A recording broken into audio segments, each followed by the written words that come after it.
Hello, I'm Jonathan with Greer Tidbits, and welcome back to Greer History Class. Today's great little story comes from the book Greer SC, Center of the Universe. This great book is written by Leland Birch.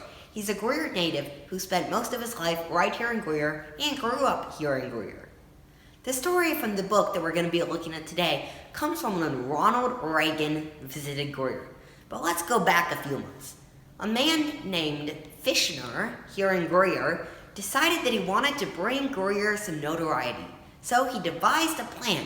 He wanted to get a famous person here in Greer so that television cameras and news anchors would come here in Greer and it would bring Greer fame. So he made a list, and at the very top of his list was Ronald Reagan. At the time, Reagan had been in many movies and television series, and also Reagan was the governor of California. He seemed like the perfect option to bring Greer some fame. So, he made a plan. Fishner knew a man named Congressman Campbell.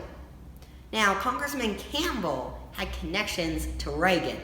Now, Reagan, it was being speculated that he was about to announce his presidential bid, and he was making a trip to South Carolina.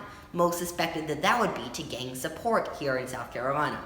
So, the plan was that Campbell and Fishner and a few other Greer locals would go to the event and meet up with Reagan and convince him to come to Greer. So the plan was made and the day came. A group of Fishner and some locals from Greer, including Leland Birch, went down to Columbia and went to the venue. They walked in, but the first problem happened right there and then. Campbell was delayed. Congressman Campbell wasn't there. But that didn't stop them. They marched up the stairs in the venue and got to the area where Reagan was, where he was surrounded by agents, and the agents denied them from going to see Reagan. But they were persistent. They stayed outside the area where Reagan was for over 2 hours just waiting. Suddenly and without notice, Governor Reagan stepped out of the office surrounded by agents. One of the agents saw the group, turned around and asked them, "Are you part of the Reagan party?" They simply responded, "No, we're nobodies from Greer." Oh, wow. So then, eventually, Congressman Campbell arrived. And Congressman Campbell was able to convince Reagan to come. A few months later, Reagan did come to Greer. Now, at that event, it was actually on his birthday, and he spoke at the Greer Chamber of Commerce.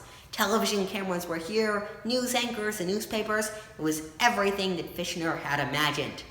When he was here, he gave a short speech, and at the end of that, the city presented him with a key to the city and a Greer fireman's helmet. And then, since it was his birthday, the city thought it would be great to give him a cake. So they did, full of candles that they had lit. The only problem was at that moment, Reagan tripped. We don't know the exact details, but Reagan fell into his cake. So Reagan, all over his suit on his birthday, had birthday cake in front of the entire city of Greer. What a memorable story, and if you talk to some older folks in Greer, many remember this awesome event. What a cool story, and it's great to look back at those awesome things. Thank you so much for listening to today's episode of Greer History Class. We'll see you tomorrow.